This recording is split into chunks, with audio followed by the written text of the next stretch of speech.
Hello friends, good evening. कैसे हैं आप सभी? उम्मीद करते हैं अच्छे होंगे, स्वस्थ होंगे, मस्त होंगे।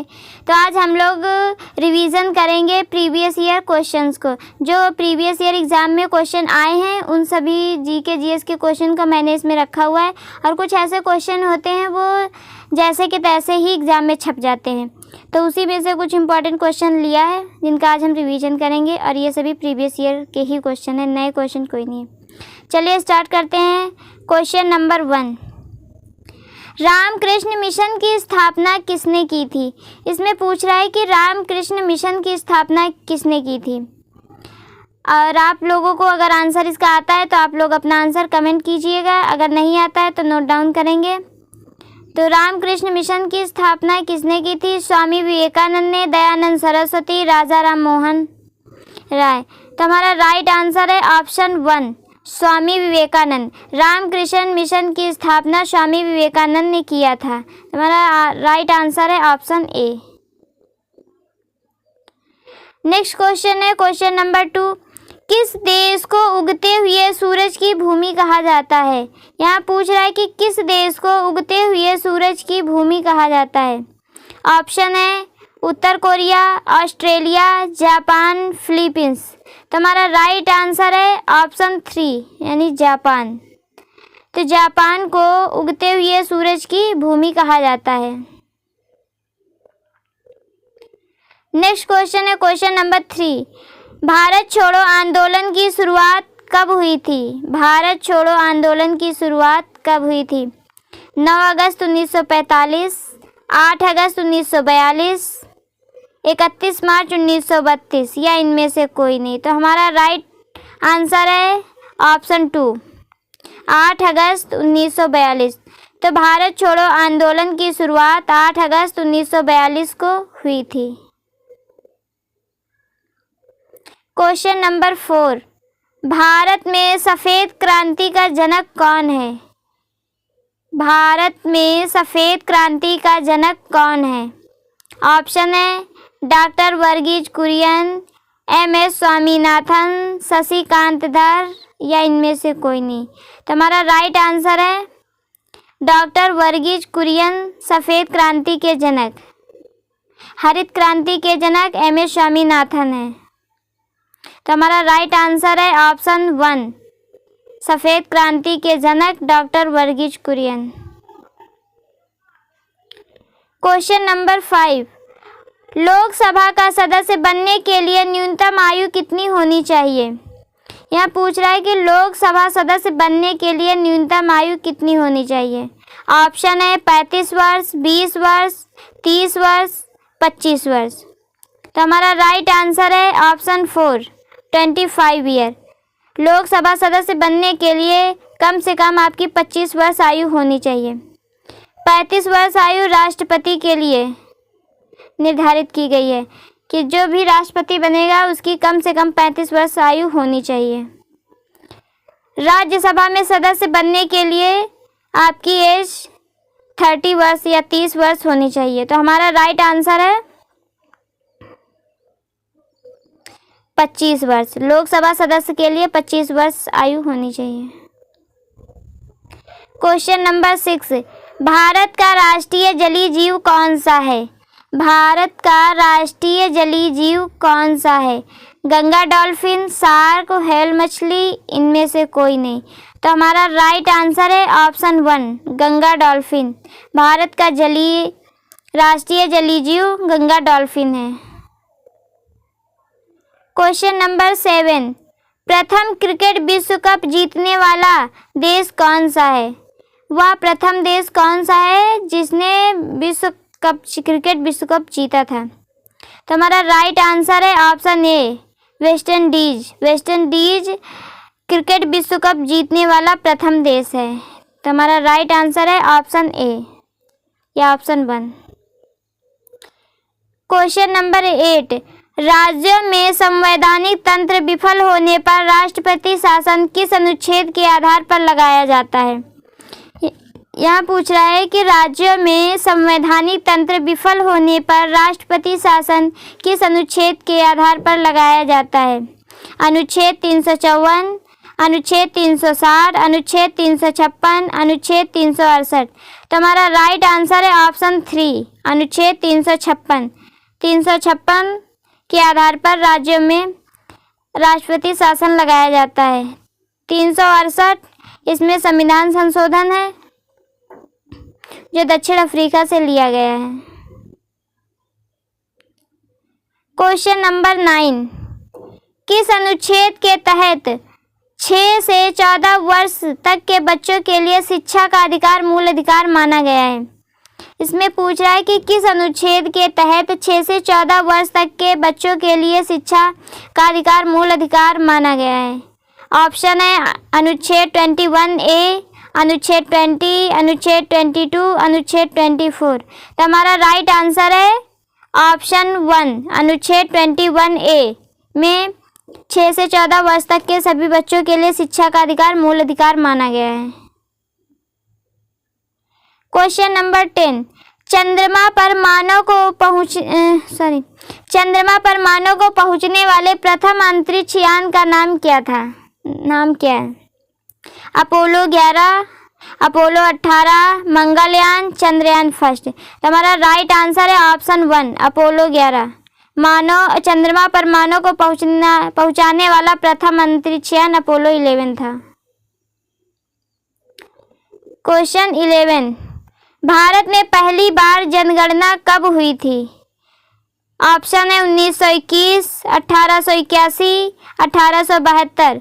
तो हमारा राइट आंसर है ऑप्शन 3, 1872। पहली बार जनगणना 1872 में हुई थी, जबकि नियमित जनगणना 1881 में हुई थी, जो प्रत्येक 10 वर्ष बाद होती है। क्वेश्चन नंबर 12, कोलकाता किस नदी के किनारे स्थित है? कोलकाता किस नदी के किनारे स्थित है? हुगली, माही, गंगा, दामोदर। तो हमारा राइट आंसर है ऑप्शन 1, हुगली नदी। हुगली नदी गंगा की एक ट्रिब्यूटरी है।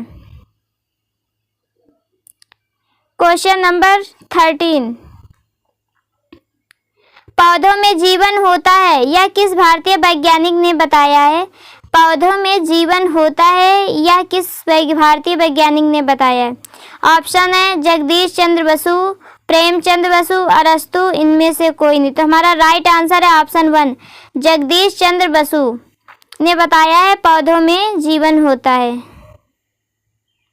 क्वेश्चन नंबर 14, मनुष्य के शरीर में कितने गुणसूत्र होते हैं यानी क्रोमोसोम? तो हमारा राइट आंसर है ऑप्शन 3, 23 जोड़े या 46। तो मनुष्य में गुणसूत्र की संख्या होती है 23 जोड़ी। क्वेश्चन नंबर 15, डबल फॉल्ट शब्द किस खेल में प्रयुक्त होता है? डबल फॉल्ट शब्द किस खेल में प्रयुक्त होता है? टेनिस, क्रिकेट, फुटबॉल या इनमें से कोई नहीं। तो हमारा राइट आंसर है टेनिस। टेनिस में डबल फॉल्ट शब्द प्रयुक्त होता है। इस तरह के प्रेजेंट टाइम में बहुत क्वेश्चन आते हैं कि किस खेल में कौन सा वर्ड यूज होता है या संबंधित है। क्वेश्चन नंबर 16, जब सहायक गठबंधन शुरू किया गया था तो गवर्नर जनरल कौन था? यहाँ पूछ रहा है सहायक संधि। Lord Wellesley, Lord Canning, Lord Cornwallis, इनमें से कोई नहीं। तो हमारा राइट आंसर है option A, option 1, Lord Wellesley. Lord Wellesley ने जब सहायक गठबंधन शुरू हुआ था तो गवर्नर जनरल लॉर्ड वेलेस्ली था। कॉर्नवालिस को पुलिस का जनक कहा जाता है। क्वेश्चन नंबर 17, वायुमंडलीय दाब किस यंत्र से मापा जाता है?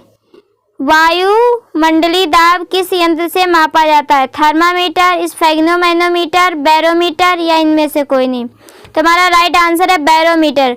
वायुमंडलीय दाब को बैरोमीटर से नापते हैं, जबकि थर्मामीटर से फीवर को मापते हैं। थर्मामीटर 2 तरह का होता है, एक डिजिटल होता है और एक मरकरी वाला होता है। स्फेग्नोमैनोमीटर, जिसे हम नॉर्मल भाषा में बीपी मशीन भी कहते हैं, इससे ब्लड प्रेशर को मापते हैं।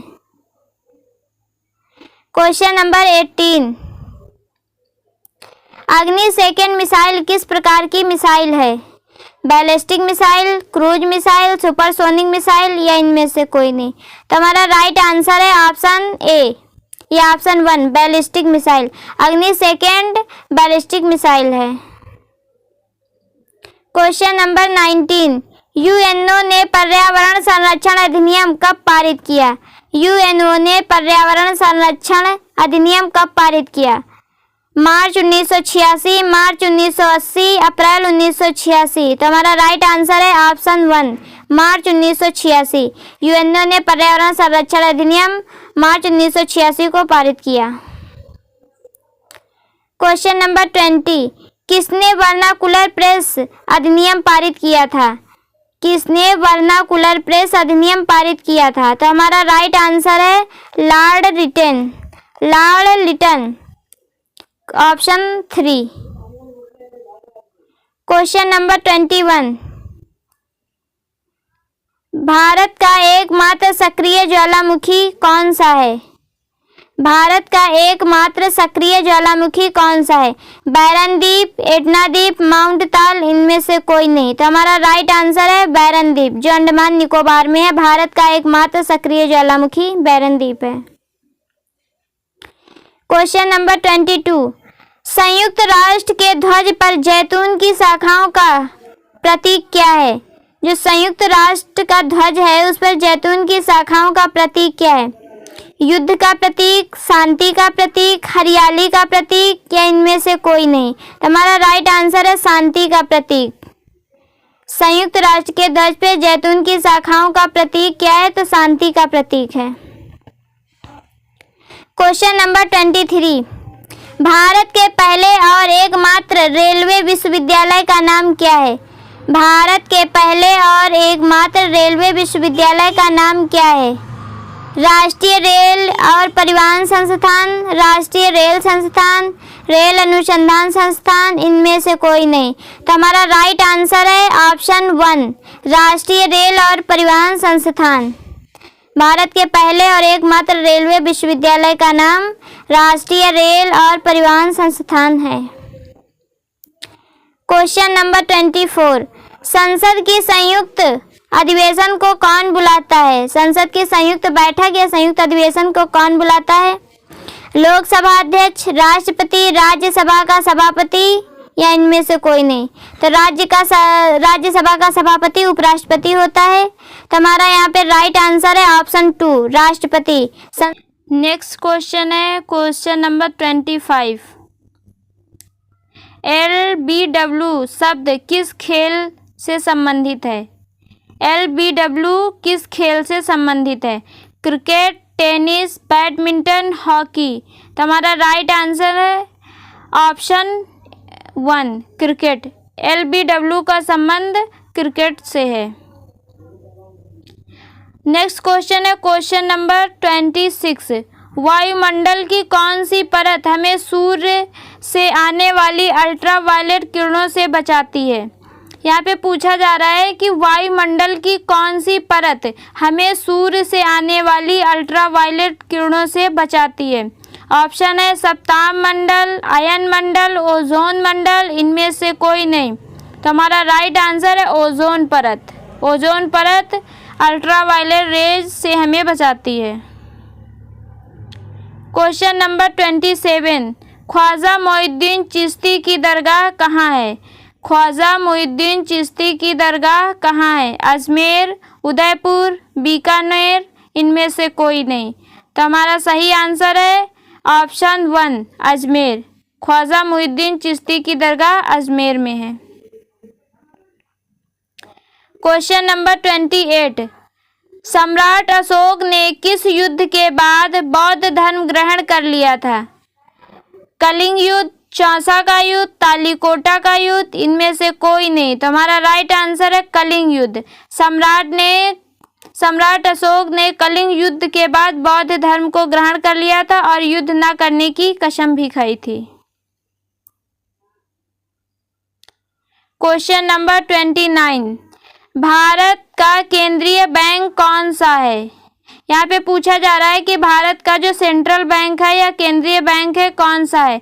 स्टेट बैंक ऑफ इंडिया, भारतीय रिजर्व बैंक, इंडियन बैंक या इनमें से कोई नहीं। तो हमारा राइट आंसर है ऑप्शन 2, भारतीय रिजर्व बैंक, जिसे आरबीआई कहते हैं। क्वेश्चन नंबर 30, सालार जंग म्यूजियम कहाँ है? सालार जंग म्यूजियम कहाँ है? हैदराबाद, बेंगलुरु, मुंबई, दिल्ली। तो हमारा राइट आंसर है हैदराबाद, जो तेलंगाना की राजधानी है। सालार जंग म्यूजियम हैदराबाद में है। क्वेश्चन नंबर 31, संसार की सबसे लंबी नदी कौन सी है? संसार की सबसे लंबी नदी कौन सी है? अमेजन, मिसिसिपी, गंगा, नील नदी। तो हमारा राइट आंसर है नील नदी। भारत की सबसे लंबी नदी नील नदी है और सबसे बड़ी नदी अमेजन नदी है। क्वेश्चन नंबर 32, किस तापमान पर सेल्सियस और फ़ारेनहाइट तापमान बराबर होता है? यहाँ पूछा जा रहा है कि किस तापमान पर सेल्सियस और फ़ारेनहाइट का तापमान बराबर होता है। ऑप्शन है -40 degree, -20 degree, -30 degree.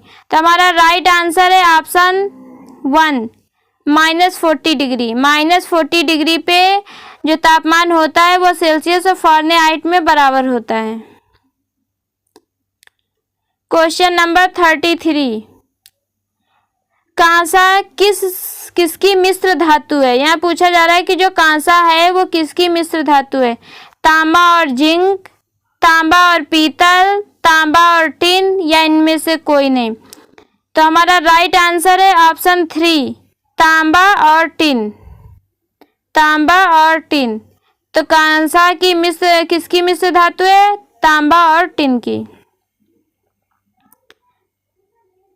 Question number 34, Dilip trophy का संबंध किस खेल से है? Cricket, football, hockey, tennis. तो दिलीप ट्रॉफी का संबंध क्रिकेट से है, ये क्रिकेट में दी जाती है। क्वेश्चन नंबर 35, गीता रहस्य पुस्तक किसने लिखी है? गीता रहस्य पुस्तक मोस्ट इम्पॉर्टेंट पुस्तक है, ये कई बार पूछी जा चुकी है पिछले एग्जाम में। रविन्द्रनाथ टैगोर, बाल गंगाधर तिलक, बंकिम चंद्र चटर्जी, इनमें से कोई नहीं। तो हमारा राइट आंसर है बाल गंगाधर तिलक। गीता रहस्य पुस्तक बाल गंगाधर तिलक की है। क्वेश्चन नंबर 36,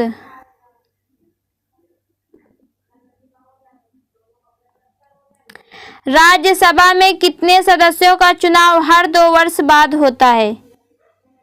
राज्यसभा में कितने सदस्यों का चुनाव हर 2 वर्ष बाद होता है? 1/3, 2/3, 1/4, इनमें से कोई नहीं। तो हमारा राइट आंसर है ऑप्शन 1, 1/3।